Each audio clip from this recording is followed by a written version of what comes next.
Ukrainian forces have dug in deep here in the steppes of southern Ukraine, between Mykolaiv and Kherson. And they have Russian forces in their sights. Since the Ukrainian government launched its counter-offensive, the Viking, as he calls himself, and his comrades have ramped up the pressure on the Russian positions.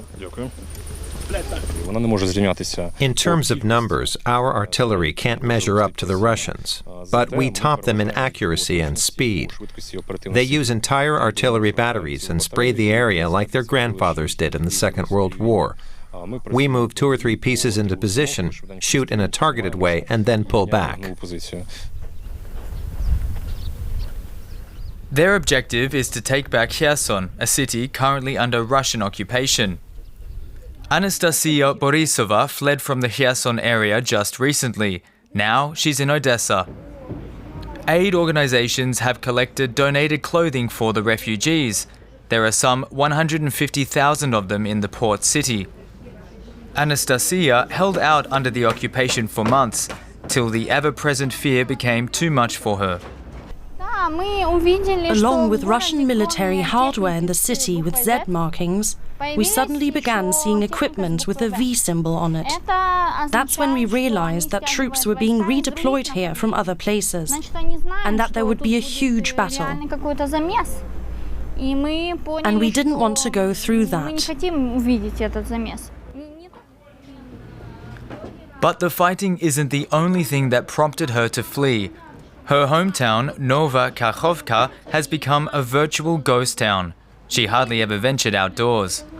When you see Russian troops, you look down.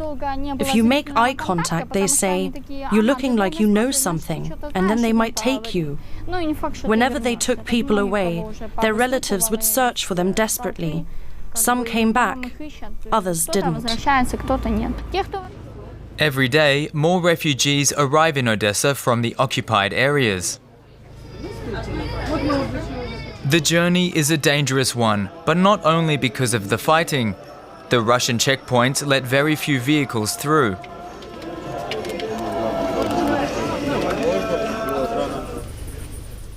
Even so, volunteers haven't given up trying to get people out.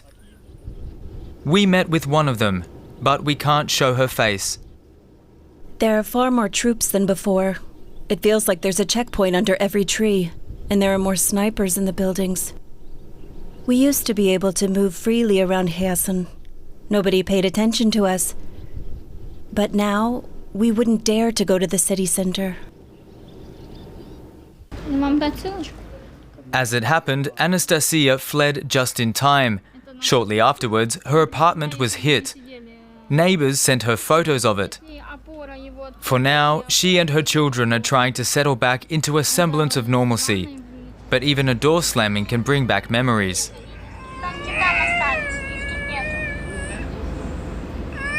There, tanks are shooting. There are no tanks here. No?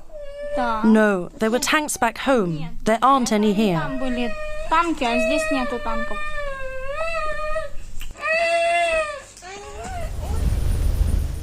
It's quiet at the front, lunchtime in the trenches.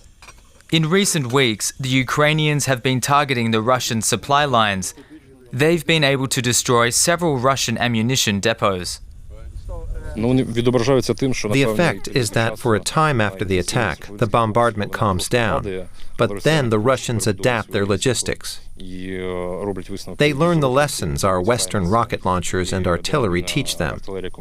Unfortunately, that means there's no permanent turn in the tide of the war to our favor. It just evolves. Ukraine has succeeded in retaking a few villages, but the offensive is slow going. The Viking and his comrades have no idea how much longer they'll have to remain here. To carry out a fast, aggressive, and active counteroffensive, we'd need many more weapons from our partners, especially artillery. Without artillery, we foot soldiers can't do all that much. All they can do is wait and remain on guard. The next attack is only a question of time.